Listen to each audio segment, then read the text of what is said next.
Alright guys, welcome back to the channel. So, it's going to start now guys, is the circus around who is going to replace Jurgen Klopp.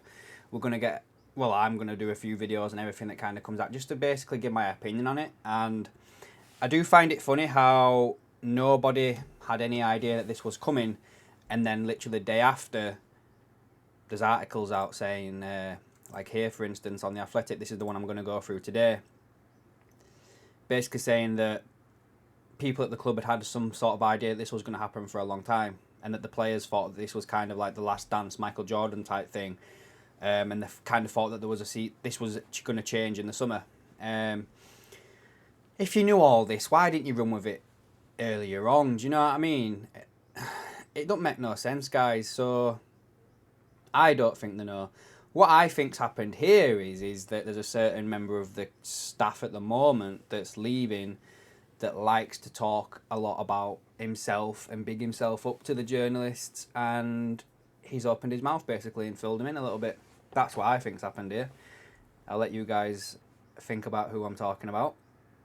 But yeah, this article here, guys, is titled "Why Jurgen Klopp Decided He Had to Quit Liverpool and What FSG Does Now," and it's done by James Pearce, Oliver Kay, and then it just says "and more" as well. So I'm not going to go through the whole thing, but basically it says here that in last November, FSG president Mike Gordon received the call he had long since been dreading. On the other end was Jurgen Klopp, and Klopp explained that after much soul searching he had come to the conclusion that this would be his final season at Anfield. His mind was made up, he would step down in May, and he felt he simply didn't have the energy to carry on. He was jaded and didn't want to do the job on three wheels. Now, to start off with this, FSG club president, well, group president, sorry, Mike Gordon, very much is the person, obviously, that by the sounds of it, that Klopp handed his notice into. Why wasn't he at the press conference yesterday? But Billy Hogan was. You know, I liked what Billy Hogan was saying yesterday. He looked very calm and collective, seemed to know what the plan is. Do you know what I mean? He didn't seem jaded by the whole thing. That could just be like his confidence as a general person, like. But I really liked how he handled himself yesterday, Billy Hogan. But yeah, the person that Jurgen Klopp answers to is Mike Gordon. Why wasn't he there? Let alone John W. Henry and Tom Werner, the guys who run FSG, the guys that Klopp has made all this money for in increasing the value of the club.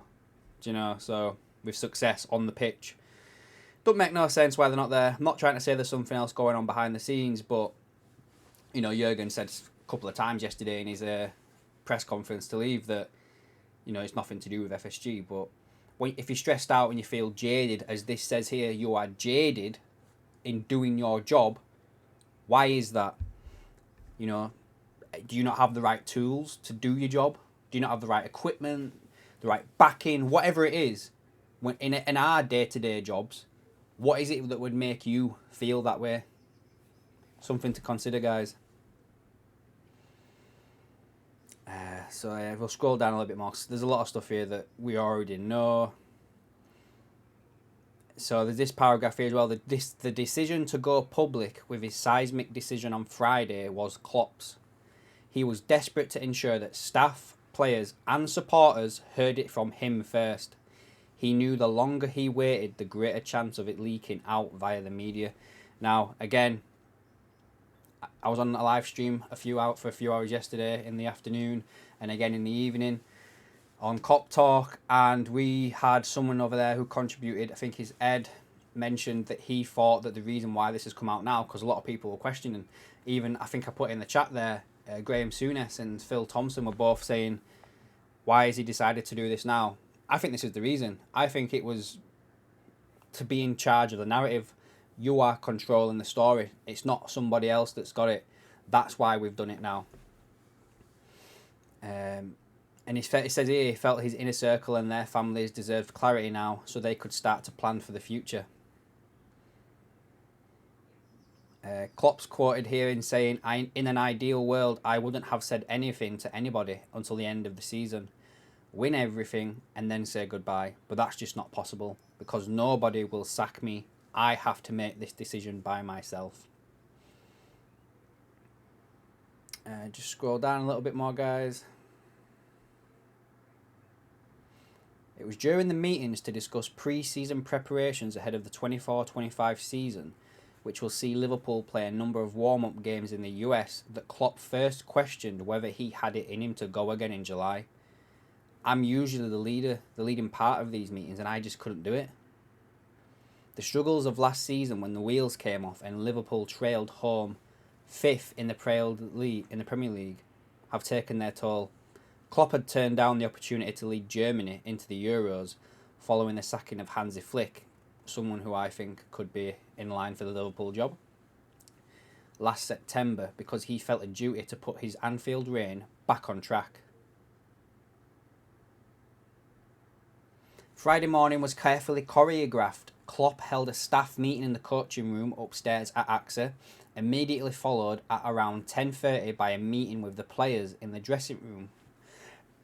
Sorry. Some players had been calling this season the last dance, a reference to Michael Jordan's documentary, believing that Klopp was taking one last rung at achieving something special with this group, but they weren't expecting this now. Once they were completed, the news was put on social media for the world to absorb, with Klopp outlining his reasons for the feeling the time was right to leave. Is anything else?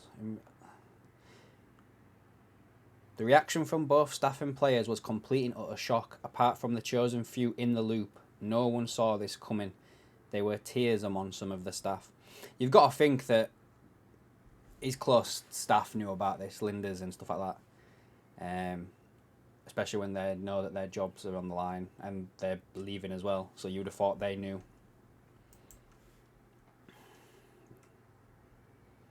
Sorry guys, I'm reading this as I'm going down, so I'm trying to go past all this guff here. I'm trying to find the key bits. During his short speech to the players, Klopp joked that his exit was partly their fault because Liverpool had reached a high level so soon that he felt he could pass the baton on to someone else. He talked up the talent in a youthful, vibrant squad, being able to leave Liverpool in a good place. His legacy means everything to him. Which I guess is a good thing as well, you know. If he felt this way, he could have probably left last summer with the season we had last year. But he probably felt like he had to rectify this. And this is why he's done what he's done this year. Just to quote him again, the players didn't have a lot of questions, he said. I spoke to them all together and then a few after that. We have a strong bond.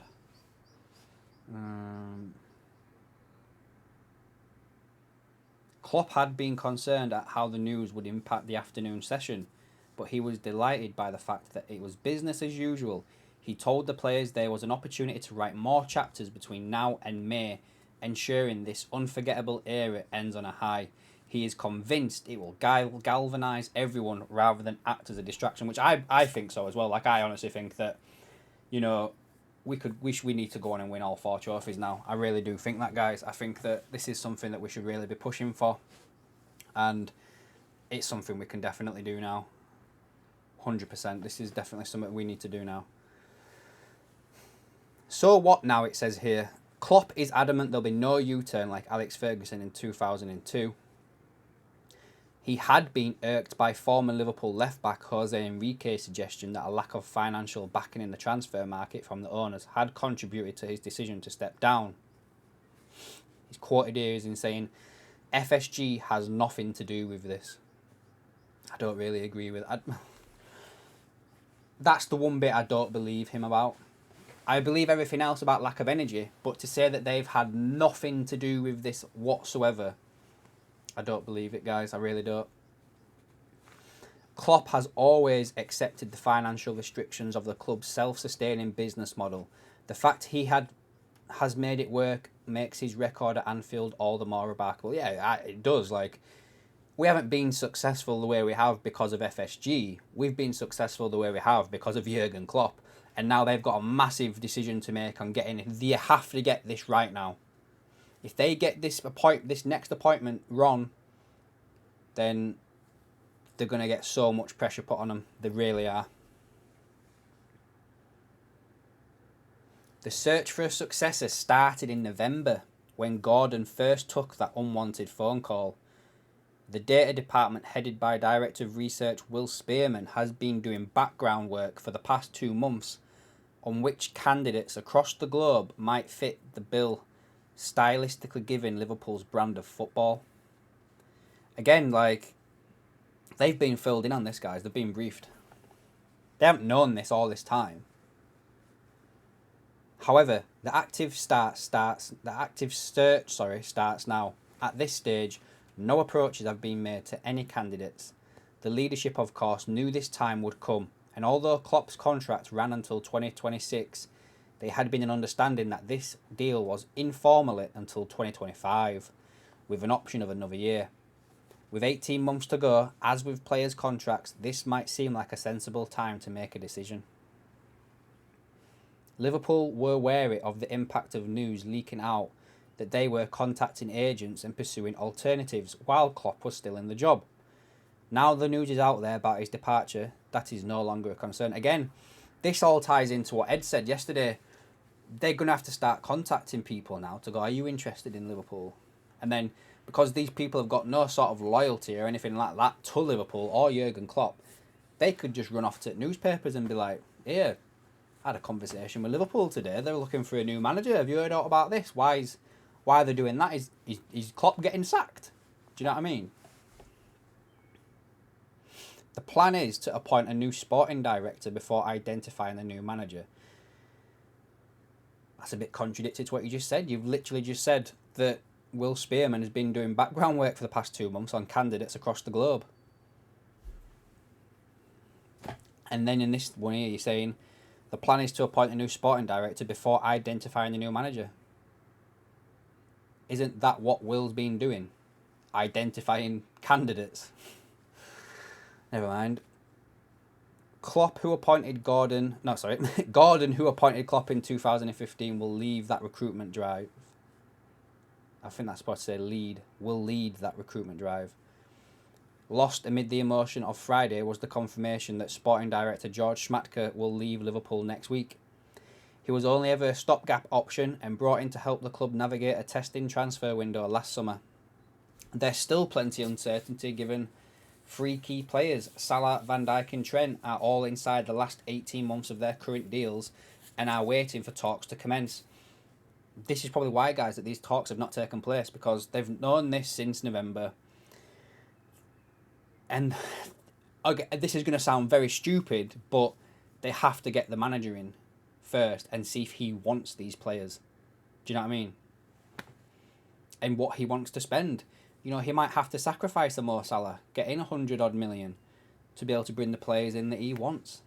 You know, Xabi Alonso, for instance, I was looking at it last night on the stream. He doesn't play the same system that we do. It's like a 3-5-3-1 or something, 2-1 or something daft like that, with the right back practically a second striker. Again, I was looking at that and I was kind of thinking the players that we've got right now don't really see where they'd fit in that formation. But again, you know, he might come to Liverpool and adapt his way a little bit, his formation, to adapt the players and stuff like that. So again, you know, that's by the by, that's another video, but that's probably the reason why this. And again, that's probably the reason why we didn't end up getting Andre. You know, there was all the rumours that we were supposed to be getting someone out there to talk to them back in November. Klopp tells the club that he wants to leave in November. What's the point in buying a player for Jurgen Klopp when the new manager comes in? Might not even want him. So that's why we hadn't done that this month, guys. What's this bit here? Xabi Alonso. Right, so we're on to the candidates now by the looks of this, guys. Xabi Alonso is regarded as the front-runner to succeed Klopp. And understandably so, given his bond with the club as a player who helped win the Champions League and the outstanding job he's done at Leverkusen. He has led the club to the top of the Bundesliga, 4 points clear of Bayern Munich, and the fact he has done so with a small budget than the rivals will surely make him even more appealing to FSG. The Spanish midfielder also has admirers at Real Madrid. Another of his former clubs was giving nothing away when he spoke to the German media on Friday. And then they're going to quote Alonso here. A big surprise in Liverpool, of course, for what Jurgen did in Liverpool. I have great respect and admiration. The speculation is normal. My focus is here in Leverkusen, and I have big motivation, and I am very happy working with these players. You could always bring Florian Wirtz with you, mate. Next ones to talk about is Roberto De Zerbi and Ange Postecoglou, who is a boyhood Liverpool fan, are also on the radar. I can't see that one happening. It'd cost us an arm and a leg to get him out of Spurs. Thomas Frank also has his admirers after his bodywork at Brentford, allied to the fact that they are similar stylistic between him and Liverpool's high-pressing, ultra-energetic approach. Julian Nagelsmann may also be of interest, although he first must navigate the Euros with Germany. Klopp's decision to leave has certainly created ripples of uncertainty at other Premier League clubs. A figure at one top-flight outfit talking to The Athletic on a condition of keeping him anonymous, basically, admitted that Klopp's decision to quit had created anxiety at their own club simply because of the profile of the vacancy about to be created. Senior FSG executives have stressed that Liverpool's owners remain in it for the long haul. They intend to oversee this new era, and they have no intention of reviving their plans to sell their majority stakehold. I think we could tell by that, depending on the length of contract this new manager gets. If you get someone in, like I've seen some people talk about Ralph Rangnick, you know, if you bring in someone like that on a 2-year deal, that to me says that they might be open to selling the club again. You bring someone in like an Alonso or a Nagelsmann on a 5-6 year deal, then they're in for the long haul. That's pretty much it, guys. The rest of it is a bit of guff that we don't really need to go over. But yeah, guys, what do you think about all that? I'll probably do a video next on who else Liverpool have been linked with for the job. But yeah, guys, that's just me breaking down the Athletic article that came out today. Let me know your thoughts down below. And yeah, I'll catch you in the next one, guys.